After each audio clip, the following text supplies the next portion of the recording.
I never thought I'd hear those words from my own daughter. Not after everything I'd sacrificed for her. Not after the decades I spent building a life that she could be proud of. But there I was, standing in the hallway of the Bellevue Country Club in Connecticut, my daughter Caroline in her white wedding dress, staring at me with cold eyes I barely recognized. "Dad, I don't want you here. Can't you understand that? Today is supposed to be perfect." The words hit me like a physical blow. I'd driven 3 hours to be there, despite not receiving a formal invitation. The black suit I wore had cost me nearly a month's worth of savings back when I bought it for her college graduation. My arthritic hands clutched a small gift box containing my late wife Maria's pearl earrings, the same one she wore on our wedding day 43 years ago. "Caroline, please. I just want to see you walk down the aisle. I don't even need to sit up front." My voice cracked, betraying the emotion I was trying desperately to contain. "That's exactly the problem, Dad. You'll make a scene, just like you always do. With your outdated suit and your working class mannerisms." She glanced behind her, clearly worried someone might see us talking.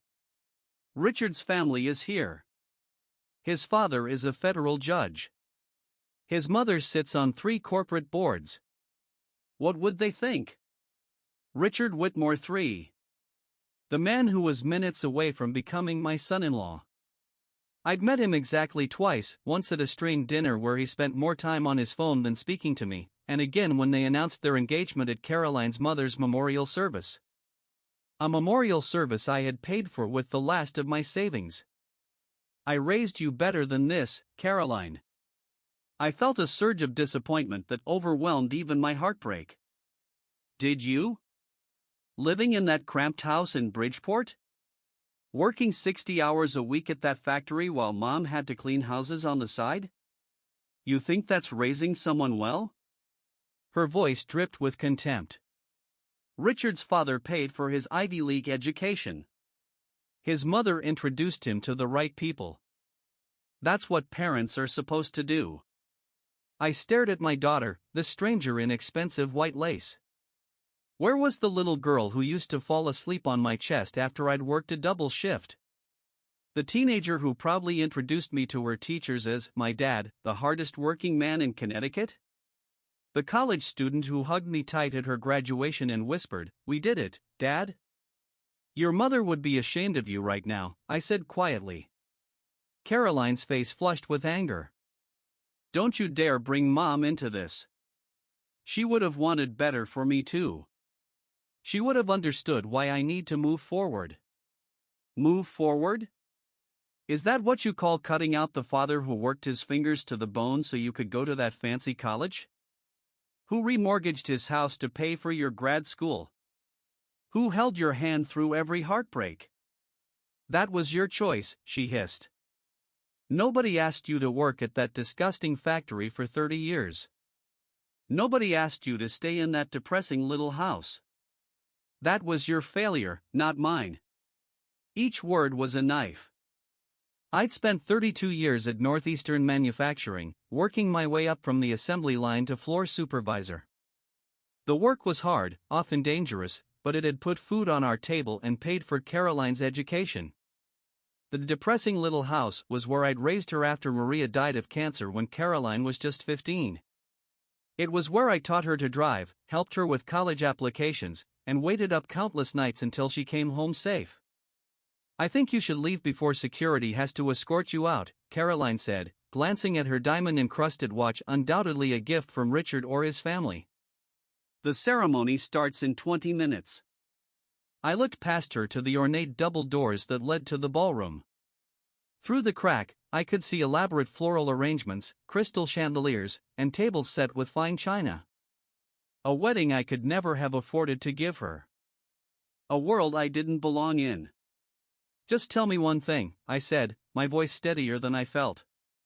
"Was it Richard who didn't want me here, or was this your decision?" Something flickered across her face, perhaps a moment of guilt, quickly suppressed. "It was mutual. Richard's family has a certain standard for these events. They've been very generous. Generous how? She shifted uncomfortably. They're helping us with the down payment on a house in Greenwich. And Richard's father is bringing him into his law practice. I nodded slowly, understanding dawning. And an unemployed factory worker father-in-law doesn't fit the picture. Dad, the factory closed down. You should have found something else by now. Something better. Northeastern Manufacturing had indeed closed 8 months ago, sending its operations overseas. At 58, with no college degree and arthritis in both hands from decades of physical labor, my prospects were limited. I'd been working odd jobs, handyman work, night security, whatever I could find just to keep my house. I need to go, Caroline said, already turning away. Please don't make this more difficult than it needs to be. I held out the small box with Maria's earrings. Your mother wanted you to have these on your wedding day. Caroline glanced at the box, hesitated, then said, I'm already wearing the pearls Richard's mother lent me. They're Mikimoto. She walked away without taking the box, the train of her designer dress sweeping behind her. I stood there, the weight of rejection crushing my chest, the small velvet box burning in my palm. I should have left then. Should have walked out with whatever dignity I had left. But something kept me rooted to that spot. Maybe it was the ghost of Maria, whispering that I deserved to see my only child married. Maybe it was simple stubbornness, the same stubbornness that had gotten me through 32 years at the factory, through Maria's illness, through raising a teenage daughter alone. Or maybe it was because I knew something Caroline didn't. I slipped the earring box back into my pocket and made a decision. I wouldn't cause a scene. I wouldn't embarrass my daughter on her wedding day, no matter how much she had hurt me. But I wasn't leaving either. There was a service door to the left of the grand ballroom entrance. Having worked maintenance jobs most of my life, I knew staff entrances were rarely monitored closely. I slipped through it and found myself in a corridor that ran behind the main ballroom. Servers in black and white uniforms hurried past, carrying trays of champagne and hors d'oeuvres. I followed the corridor until I found a small alcove near the back of the ballroom. From here, I could see the ceremony site through a decorative screen. White chairs were arranged in neat rows. A flower-covered archway stood at the front. The string quartet was playing something classical that Maria would have recognized. The guests were already seated, at least 200 of them. Men in tailored suits, women in designer dresses, not a familiar face among them. Caroline had a new life now, with new people. People who fit better with the person she wanted to be. The music changed, and the wedding party began their procession. Young women in pale blue dresses. Young men who looked like they'd stepped out of a Ralph Lauren advertisement. Then Richard appeared, standing at the altar with a smug confidence that made my jaw clench. And then came Caroline, walking alone down the aisle. Alone, because she had decided her father wasn't good enough to give her away. I watched through the screen as my daughter, my beautiful, accomplished, cruel daughter, glided toward her future husband. She was smiling, radiant, showing no sign of the ugly confrontation we'd just had. The guests murmured appreciatively. Cameras flashed. The ceremony began.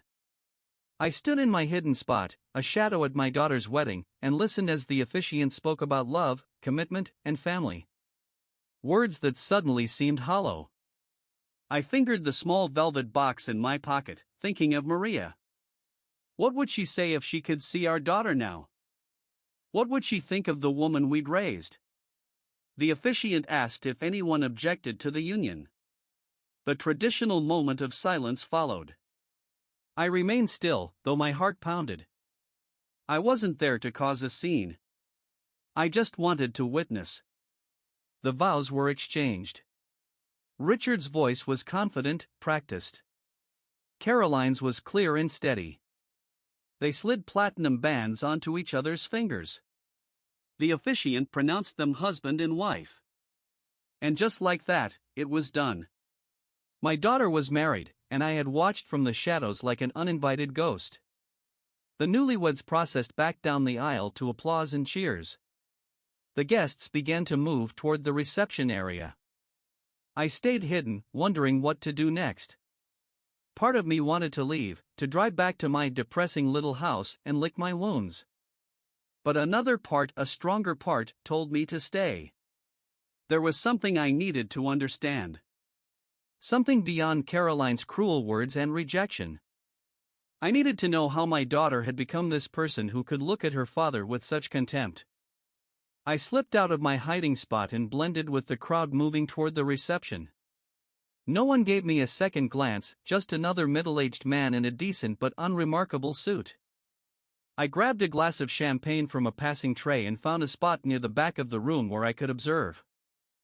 The reception space was even more opulent than the ceremony site. Crystal chandeliers hung from coffered ceilings. Elaborate floral centerpieces towered over each table. A live band played on a raised platform. Ice sculptures caught the light. It must have cost a fortune I knew Caroline and Richard didn't have, not on her nonprofit salary and his junior associate earnings. I watched as they entered to applause, took their seats at the head table, and accepted congratulations. Caroline was laughing, touching Richard's arm, playing the part of the blissful bride. If our confrontation had affected her at all, she showed no sign of it. The father of the groom stood to make a toast. Judge Edward Whitmore was tall, silver-haired, exuding the confidence of a man who had never worried about paying bills or job security. He spoke eloquently about Richard's accomplishments, about the bright future ahead for the couple, about welcoming Caroline into their family. Not once did he mention the bride's parents. More champagne. More toasts. More laughter. I remained in my corner, nursing my single glass, watching it all unfold like a play I wasn't meant to be part of. And then I saw something that made me set down my glass. Caroline had left the head table and was in deep conversation with an older man near the bar. Not Judge Whitmore, but someone equally polished and prosperous looking. They were speaking intently, heads close together. The man handed Caroline what looked like a business card. She tucked it into her bodice quickly, glancing around to make sure no one had seen. But I had seen.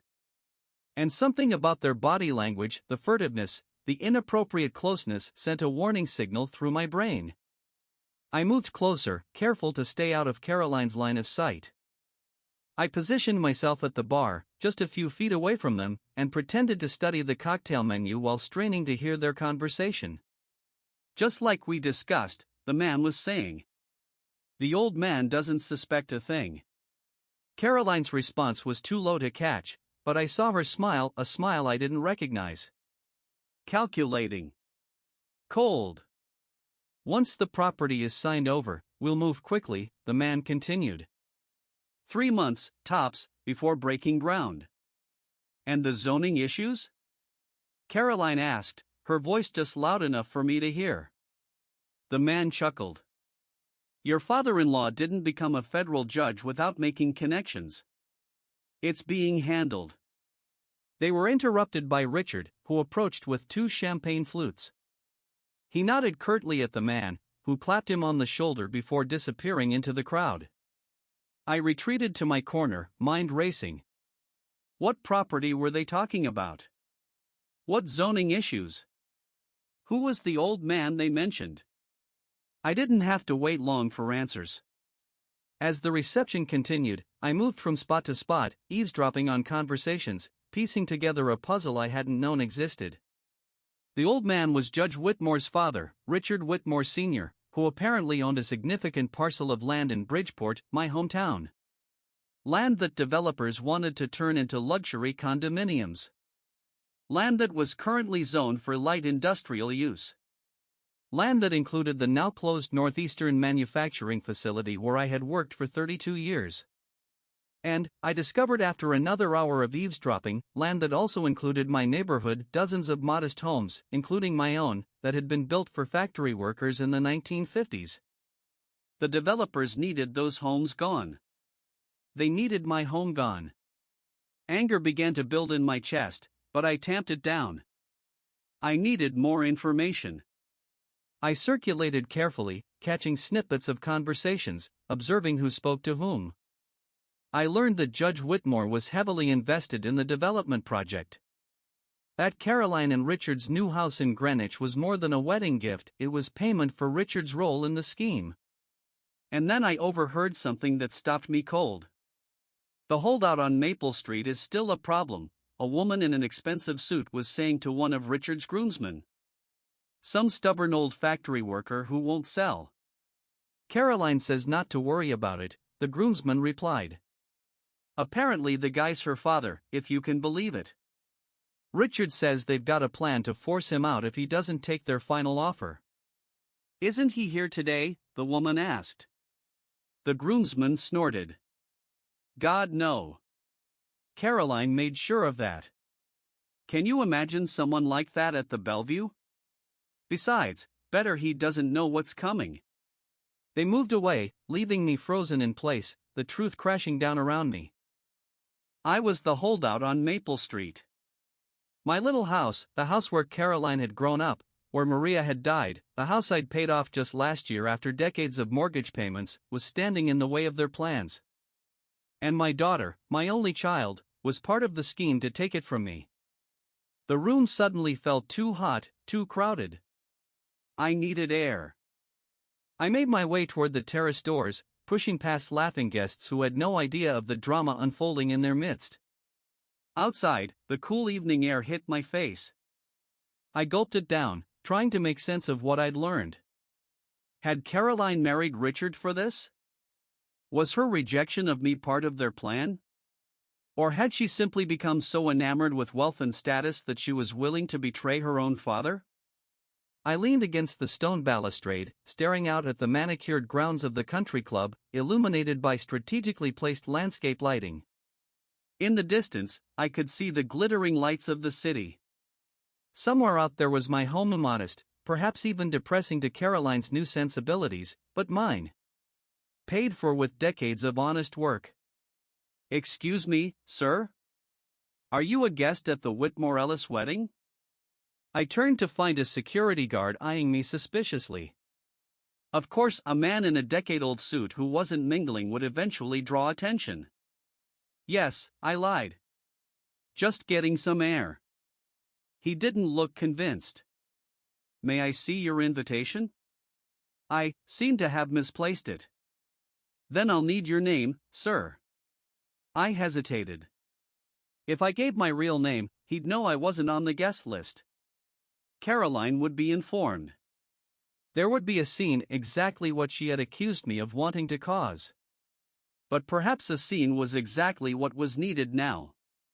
My name is Thomas Ellis, I said clearly. I'm the father of the bride. The guard's expression changed from suspicion to confusion. Sir, I was specifically told that the bride's parents are deceased. The words hit harder than Caroline's rejection had. She hadn't just excluded me from her wedding, she had erased me from existence. Well, as you can see, I'm very much alive, I said, anger finally breaking through my composure. And I'd like to speak to my daughter. Now. The guard reached for his radio, but before he could call for backup, the terrace doors opened and a small group of guests spilled out, laughing and carrying champagne glasses. Among them were Richard and Caroline. Our eyes met across the terrace. Caroline's expression shifted from bridal happiness to shock to fury in the span of seconds. Richard followed her gaze, saw me, and whispered something in her ear. She nodded, composing herself, and they approached. Dad, she said, her voice tight but controlled. I thought I made myself clear earlier. You did, I replied. Very clear. But I've since learned some interesting things about your new family and their business plans for Bridgeport. Richard stepped forward. Sir, this is neither the time nor the place. It's exactly the time and place, I cut him off. Since apparently you and my daughter have been planning to force me out of my home without the courage to tell me to my face. A flash of guilt crossed Caroline's features, quickly replaced by defiance. It's a generous offer, Dad. More than that house is worth. That house, as you call it, is my home. It's where your mother died. It's where I raised you. And now you're conspiring to take it from me for what? A down payment on a mansion in Greenwich? The guests who had come outside with them were watching now, their expressions a mix of discomfort and curiosity. This was exactly the kind of scene Caroline had wanted to avoid. Good. You're making a spectacle, Caroline hissed. Can we discuss this privately? Why?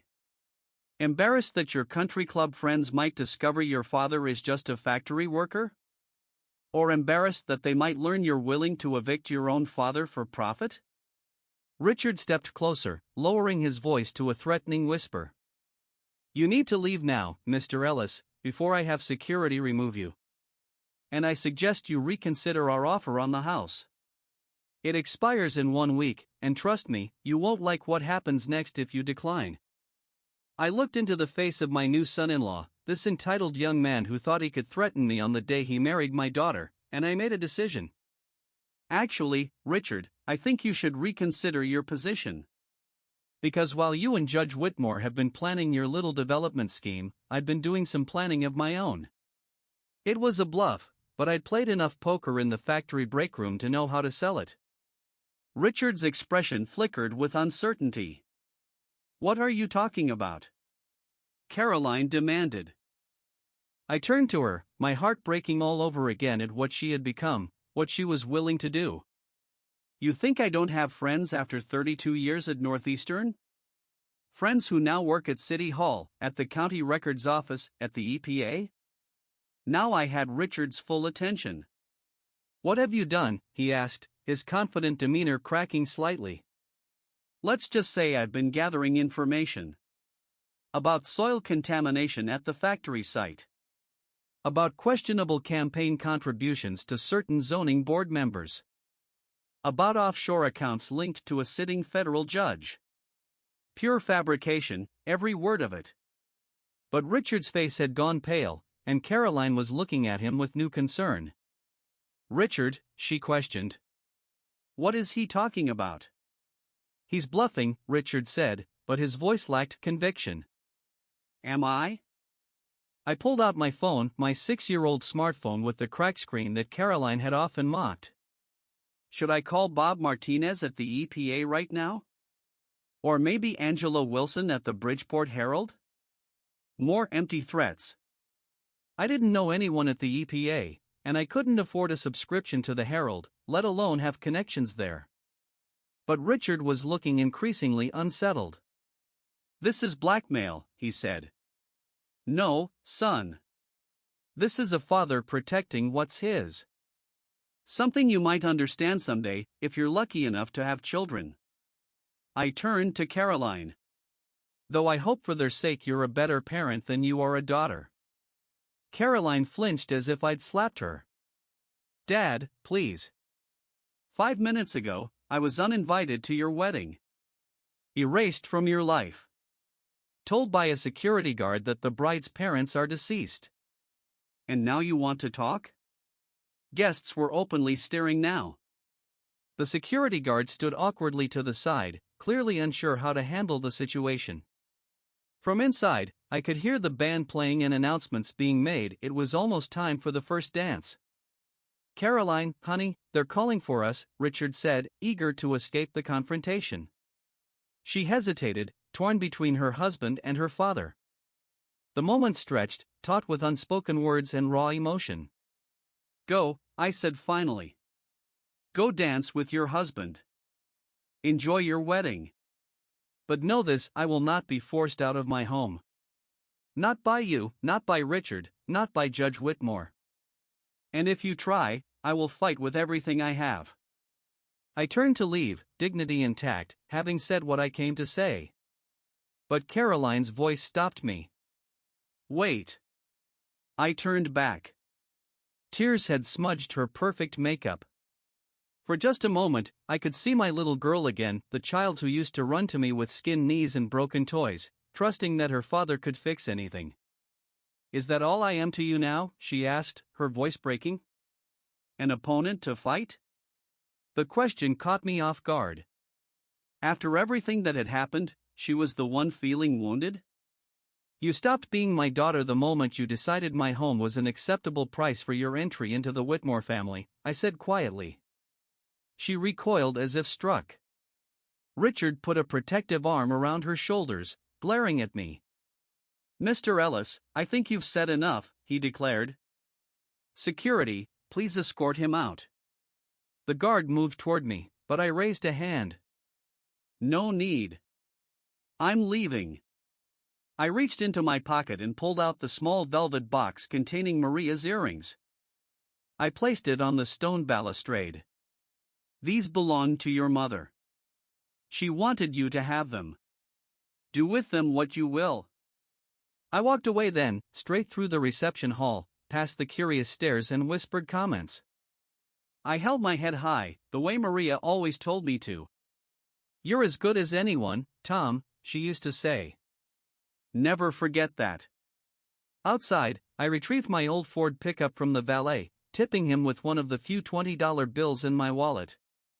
The young man looked surprised, perhaps valets at the Bellevue didn't expect tips from men who drove 20-year-old trucks. As I pulled away from the country club, a complex mix of emotions swirled through me. Heartbreak at my daughter's betrayal. Anger at the Whitmore schemes. And, unexpectedly, a sense of resolve. They thought I was just a broken-down factory worker, too weak and poor to fight back. They were about to discover how wrong they were. The 3-hour drive home gave me time to think, to plan. By the time I pulled into the driveway of my depressing little house on Maple Street, I knew exactly what I needed to do. The house was dark and quiet as I let myself in. No one was waiting up for me, asking how the wedding had gone. Maria had been gone for 12 years now. Caroline hadn't lived here since college. It was just me and the memories these walls contained. I hung my suit jacket carefully in the closet, it would need to last me a few more years. I placed my keys on the hook by the door, where they'd hung for decades. I moved through my familiar routines, finding comfort in their simplicity. Then I sat at the kitchen table, opened my laptop, another source of Caroline's mockery, with its outdated operating system and slow processor, and began to research.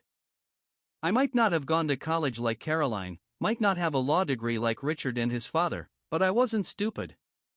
And I knew something they didn't. I knew every inch of the Northeastern manufacturing property. I knew its history, its secrets, the things management had tried to hide over the years. I started making notes, creating a timeline. Northeastern had been fined by the EPA in the 1980s, before my time, for improper chemical disposal.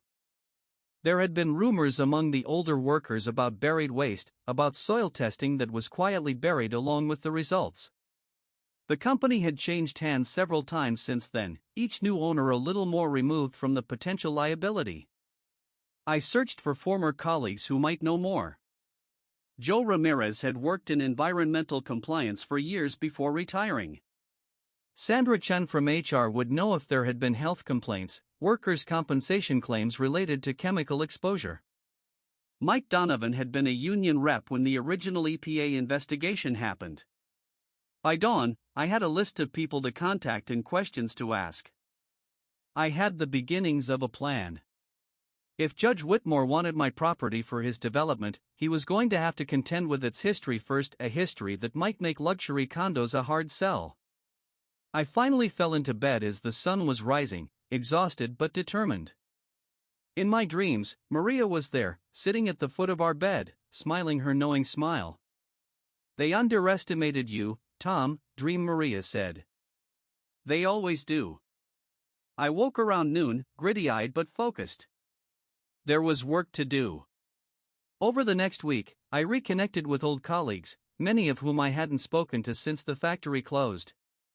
Some were suspicious at first, but when I explained what was happening, that developers wanted to build luxury condos on the old factory site and our homes, they understood. Many of them had already sold their properties to the Whitmore Development Group, taking what seemed like generous offers to avoid the hassle of fighting. But a few, like me, had resisted. Mrs. Petrovich, the widow who lived 3 doors down, whose husband had died of a rare cancer 5 years ago. The Martinez family at the end of the block, whose youngest son had been born with respiratory problems. The Johnsons across the street, who had documented strange odors and discolored water in their backyard for years. We gathered in my living room on Friday evening, 7 holdouts against the development plan.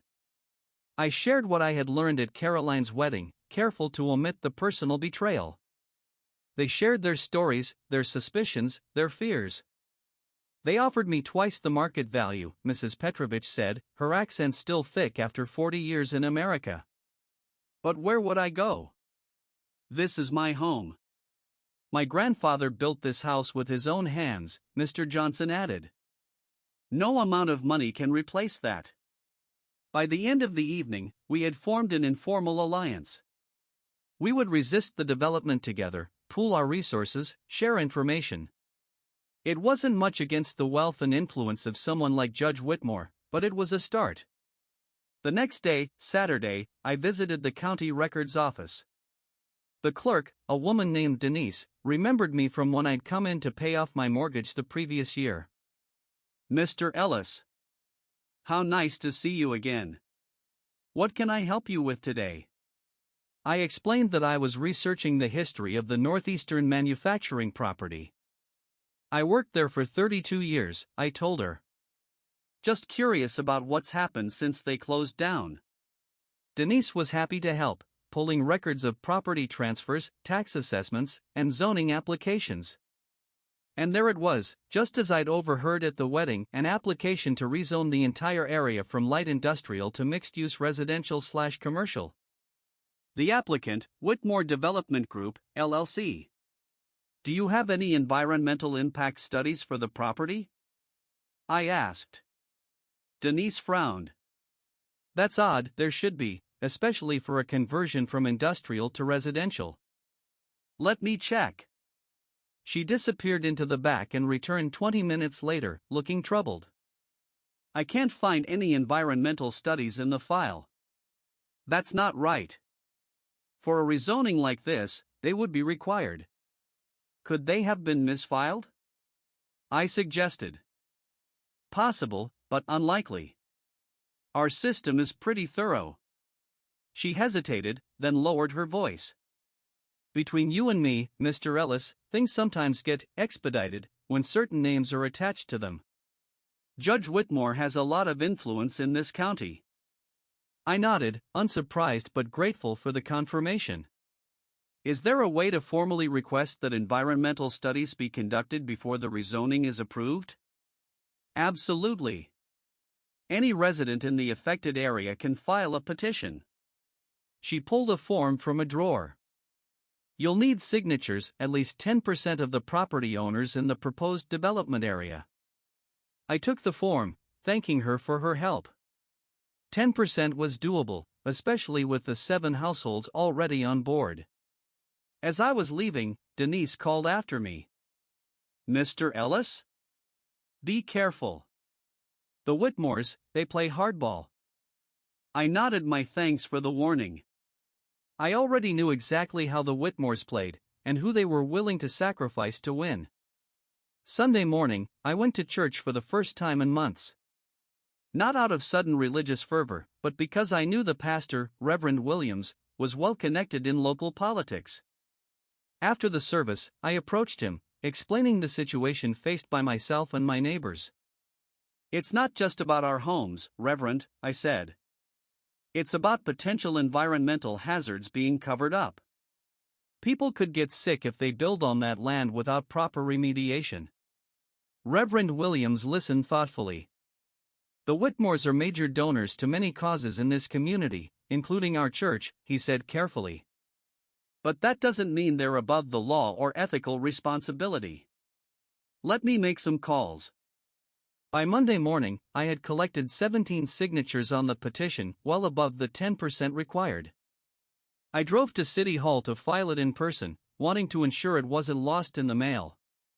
The clerk who took the petition looked nervous when she saw the Whitmore Development Group named in the document but stamped it received and gave me a copy.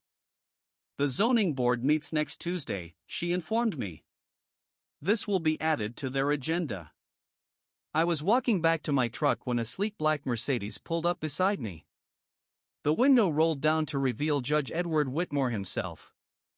"Mr. Ellis," he said, his voice smooth and cultured. "I was hoping to run into you. Do you have a moment to talk?"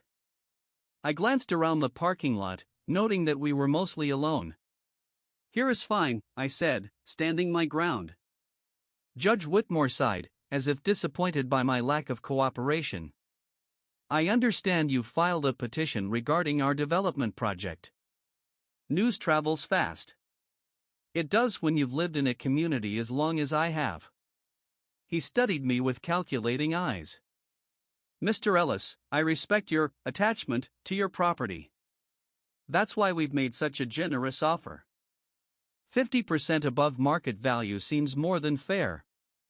"It might be, if the market value hadn't been artificially depressed by the factory closure and rumors of contamination," I replied. A flicker of surprise crossed his face. "You're more informed than I expected." 32 years at Northeastern taught me a lot about the property, Judge. Including things the company tried to keep quiet. He shifted slightly in his seat. "Ancient history. Any environmental concerns will be addressed in the development process." Strange, then, that no environmental impact studies have been filed with the rezoning application. Now I had his full attention. "Mr. Ellis, let me be direct. This development will proceed, with or without your cooperation.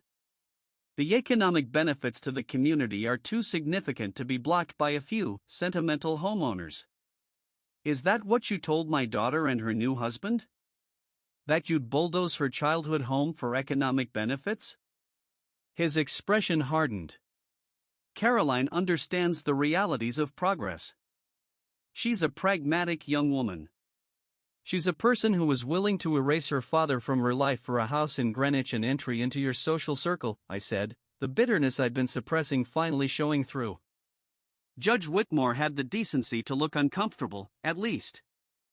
Family dynamics can be complicated. "But this isn't about your relationship with Caroline. This is business." "No, Judge, this is my home. And I'm not selling." He sighed again, this time with an edge of impatience. "I had hoped to resolve this amicably. Our final offer is double the market value, Mr. Ellis. Consider it carefully. After Tuesday's zoning board meeting, the offer will be withdrawn." "Is that a threat?" "It's a reality. Once rezoning is approved, eminent domain becomes a possibility. The compensation would be much less generous." He handed me a business card. "Call my office when you're ready to be reasonable." With that, he rolled up his window and drove away, leaving me standing in the parking lot, the business card crushed in my fist. Double the market value. It was a lot of money, enough to buy a decent condo in a safer neighborhood, maybe even have some left over for retirement. The practical part of me recognized it as a good deal. But this wasn't about money. It was about principle. About not being bullied out of my home by wealthy, connected people who thought they could simply remove obstacles like me. About not letting my daughter's betrayal go unanswered. I drove home, resolute. Tuesday's zoning board meeting would be a showdown, and I needed to be prepared. Monday was spent gathering more information. I visited the local library, searching newspaper archives for mentions of Northeastern manufacturing and environmental concerns. I found several articles from the 1980s about suspected groundwater contamination, community health complaints, and a settlement with affected families that included non-disclosure agreements. I called Joe Ramirez, who had worked in environmental compliance at the factory. After some hesitation, he agreed to meet me for coffee. "I'm retired, Tom," he said, glancing nervously around the diner. "I signed confidentiality agreements." "Those agreements were with Northeastern, Joe. The company doesn't exist anymore." He leaned forward, voice low. "The chemicals they used in the electroplating process back in the 70s and early 80s, nasty stuff. TCE, chromium, cadmium. Management knew they were dumping improperly, but it was cheaper than proper disposal. Were there records? Studies of the contamination? Joe nodded slowly. There were. EPA ordered comprehensive testing in '82. The results were bad, real bad. The company negotiated a limited cleanup and sealed the records. Could those records still exist somewhere? Maybe in the EPA archives. But it would take a court order to unseal them. He hesitated. There's something else. I kept copies of some internal memos, documenting the company's knowledge of the contamination. Insurance, you know? In case they ever tried to blame middle management like me. My pulse quickened. Do you still have them? In a storage unit. I never trusted keeping them at home. He studied me intently. What's this really about, Tom? Why dig all this up now? I explained about the development plan, the pressure to sell, the lack of environmental studies in the current rezoning application. Joe's expression darkened. They want to build homes there? Without remediation? That's criminal. Will you help me, Joe? Will you bring those documents to the zoning board meeting tomorrow? He was quiet for a long moment. I'm not looking to make enemies, Tom. Judge Whitmore is a powerful man. More powerful than the truth? More powerful than the safety of hundreds of potential residents? Joe sighed, rubbing his face. I'll think about it. That's all I can promise. It would have to be enough. Tuesday morning dawned clear and cool. I dressed carefully in my best clothes, not a suit, but clean, pressed slacks and a button-down shirt. Clothes that showed respect for the proceedings without pretending to be something I wasn't. I arrived at City Hall an hour early, finding Mrs. Petrovich, the Martinez family, and several other neighbors already waiting. We compared notes, rehearsed what each of us would say during the public comment period. A few local reporters were setting up cameras. Reverend Williams had made good on his promise to generate interest in the story. At 9:45, just 15 minutes before the meeting was set to start, I got a text from Joe Ramirez, "I'm coming. Have the documents." Relief washed through me. With Joe's evidence, we had a real chance of at least delaying the rezoning until proper environmental studies could be conducted. At 9:55, I saw Judge Whitmore enter with a group of suited men, lawyers and developers, no doubt.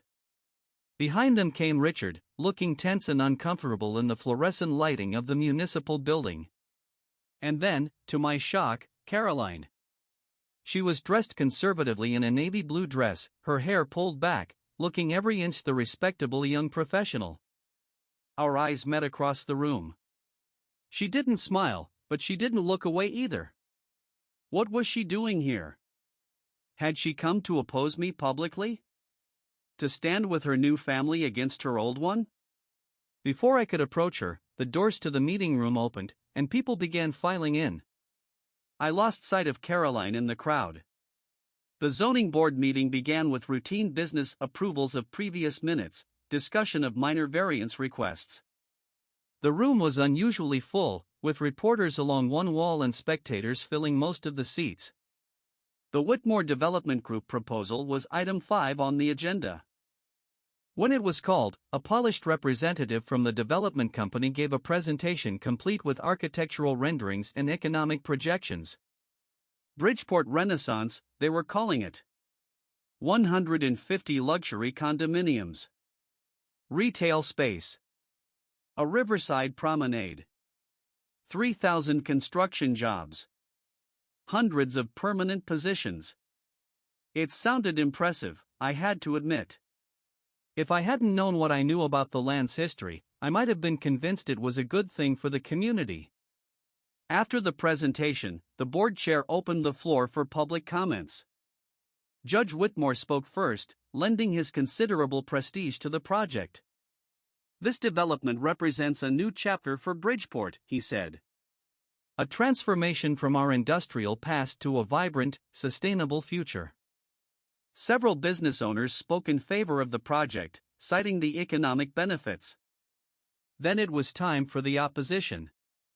Mrs. Petrovich went first, her voice quavering but determined as she talked about her late husband's cancer, which she believed was connected to environmental factors from the factory. Mr. Martinez spoke about his son's respiratory problems. Others from our neighborhood shared their concerns about being forced from their homes. When my turn came, I approached the microphone with steady steps and clear purpose. My name is Thomas Ellis. I worked at Northeastern Manufacturing for 32 years before it closed. I've lived in the neighborhood this development would replace for nearly 40 years. It's where I raised my daughter after my wife died. I glanced at Caroline, who was staring straight ahead, her expression unreadable. I'm here today not just to protect my home, but to ensure that whatever is built on this land is safe. Northeastern Manufacturing used toxic chemicals in its processes for decades. There were EPA violations, settlements with affected families, and evidence of soil and groundwater contamination that was never fully addressed. Murmurs rippled through the audience. The development representative looked concerned. I have with me today Mr. Joseph Ramirez, who worked in environmental compliance at Northeastern. He has documentation proving the company's knowledge of contamination issues that were concealed from the public. Joe stood up, holding a manila envelope, and the murmurs grew louder. The board chair, looking uncomfortable, interrupted. Mr. Ellis, these are serious allegations. Do you have evidence that current contamination exists? That's exactly my point, Madam Chair. No one knows the current state of contamination because no environmental impact studies have been filed with this rezoning application. Before homes are built where families will live, before people invest their life savings in these luxury condos, shouldn't we be certain the land is safe? The development representative quickly jumped in. We have every intention of conducting appropriate environmental assessments during the construction phase.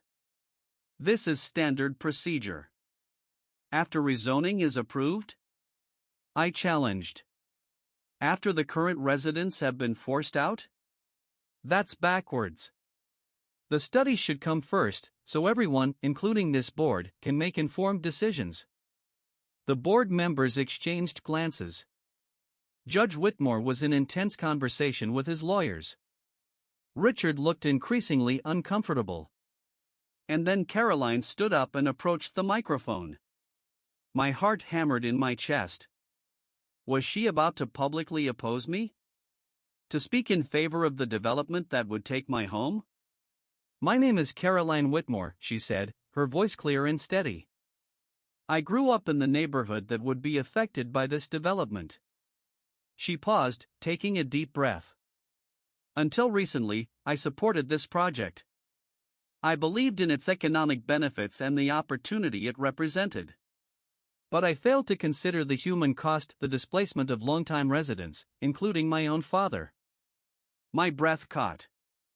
This was not what I had expected. I also failed to ask critical questions about environmental safety. My father has raised valid concerns that deserve thorough investigation before this project proceeds. She turned to look directly at me. I was wrong to dismiss those concerns, and I was wrong to dismiss him. The room had gone completely silent. Judge Whitmore's face was thunderous. Richard looked stunned. I respectfully request that the board delay rezoning approval until comprehensive environmental studies have been conducted and made public, and until a fair relocation plan for current residents has been established for those who wish to sell. Those who don't should not be forced out through eminent domain or other pressure tactics.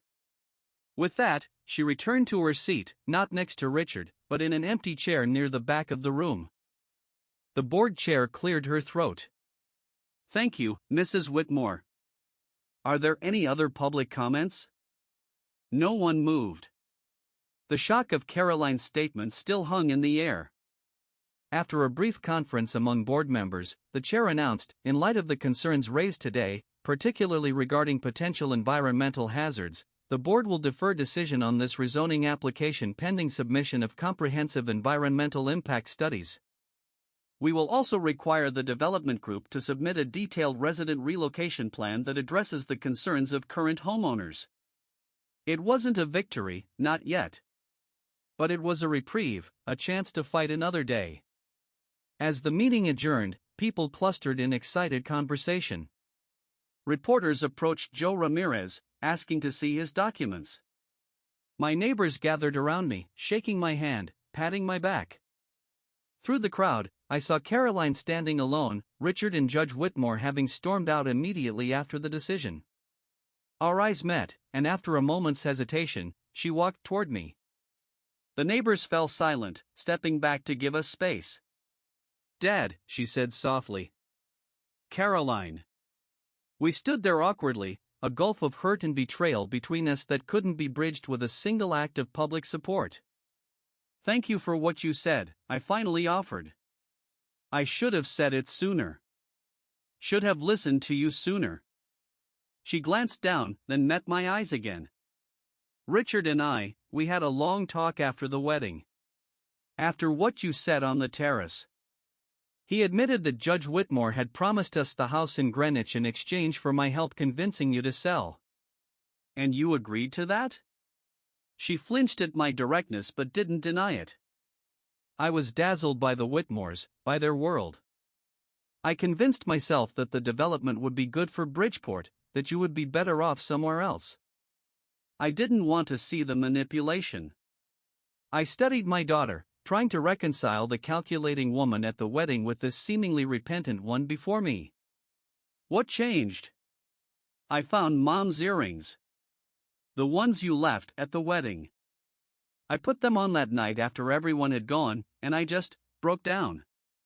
I remembered how she always told me to be proud of where I came from, proud of your hard work and sacrifices."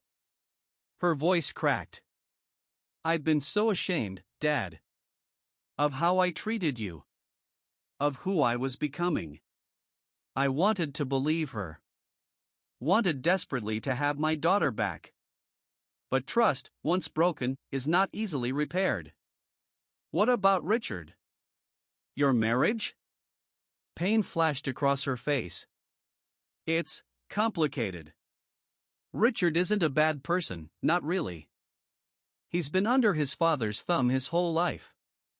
When I told him I was going to support your position today, he begged me not to. Said his father would never forgive him. But he didn't try to stop me." "And Judge Whitmore?" "Furious. He's already threatened to cut Richard out of the family business, take back the house." She gave a small, sad smile. "Turns out there are always strings attached to Whitmore generosity." I nodded, understanding all too well. "So what now?" "I don't know, Dad. Richard and I have a lot to figure out. But whatever happens with my marriage, I want to try to fix things between us. If you'll let me. It wouldn't be easy." The wound of her rejection was still raw, the memory of her cruel words still vivid. But standing there in the municipal building where I just won a small victory for my home and my neighbors, I found I didn't want to hold on to anger. "It will take time," I said honestly. "Trust has to be rebuilt." "I know." She hesitated, then asked, "Could we start with dinner? Maybe this weekend?" It was a small step, but perhaps the beginning of a path back to each other. "Saturday," I agreed. "At the house. Your home." Tears filled her eyes. "I'd like that." As we walked out of City Hall together, reporters approached, asking for comments about the board's decision. I let Caroline handle them, watching with a father's pride as she articulately explained the importance of environmental safety and community preservation. This wasn't the end of the fight. Judge Whitmore and his development group would be back, perhaps with environmental studies that minimized the contamination, perhaps with new pressure tactics. But they now faced organized opposition, media attention, and regulatory scrutiny. And I had something I hadn't expected to regain: my daughter, finding her way back to the values Maria and I had tried to instill in her. That evening, I sat on my front porch swing, the same swing where I'd rocked Caroline to sleep as a baby, where Maria and I had watched summer storms roll in, where I'd sat alone for so many years after she was gone. My phone buzzed with a text from Caroline. Just wanted to say goodnight, Dad.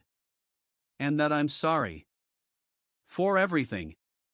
I typed back, good night, Caroline. See you Saturday. It wasn't forgiveness, not yet. But it was a beginning. Mrs. Petrovich waved from her yard as she took out her garbage. The Martinez kids rode bikes up and down the sidewalk. Mr. Johnson was watering his prized tomato plants. This neighborhood, dismissed as depressing by Caroline and targeted for demolition by the Whitmores, was alive, vibrant with the ordinary rhythms of people's lives. It deserved to be protected, and I had helped give it a fighting chance. I leaned back in the swing, feeling more at peace than I had in months. The house behind me might be modest, but it was mine, paid for with decades of honest work. The neighbors around me might not be wealthy or powerful, but they were good people who stood together when threatened.